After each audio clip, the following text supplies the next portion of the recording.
August is coming to an end. Unfortunately, it has turned out to be the worst August for the US dollar in the last 5 years. Usually, investors spend the last months of summer on vacation.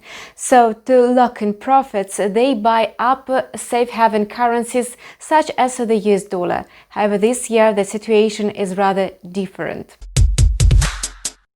Today, the US dollar index is trying to recoup some of its losses suffered last week. It managed to bounce off a 1.5-week low to the 92.20 level. At the time of making this video, it was trading near the level of 92.40.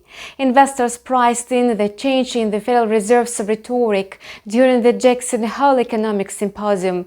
Jerome Powell announced that inflation could temporarily run a bit over its 2% target.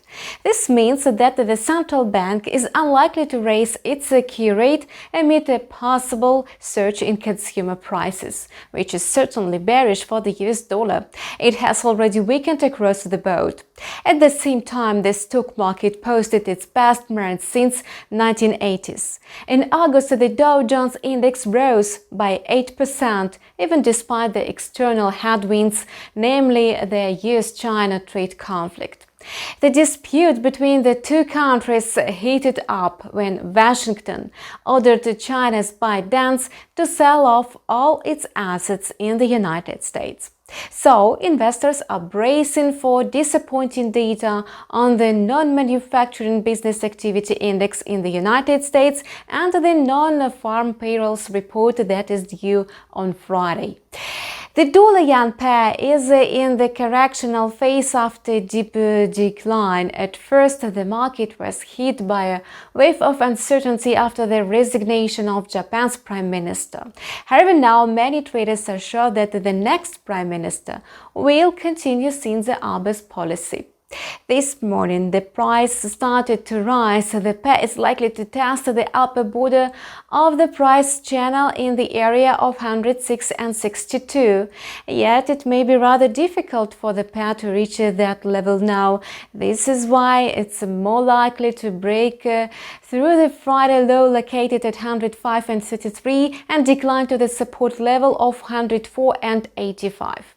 The risk appetite is growing on the back of encouraging news about the recovery of China's economy. Today's report from the National Bureau of Statistics showed a positive dynamic in China's economy. The country's non-manufacturing sector locked its highest level since January 2018, reaching 55.2 points.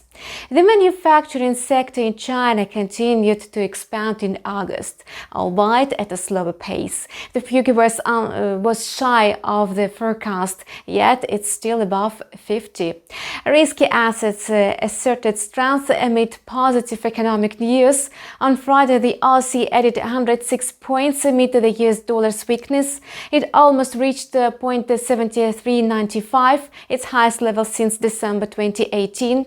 Yet the Australian dollar may decline if there are no fresh market-moving events. Bears will enter the market if the price slides to the .7296 level. That's all for now. We wish you profitable deals. See you on our channel with a new video in a couple of hours.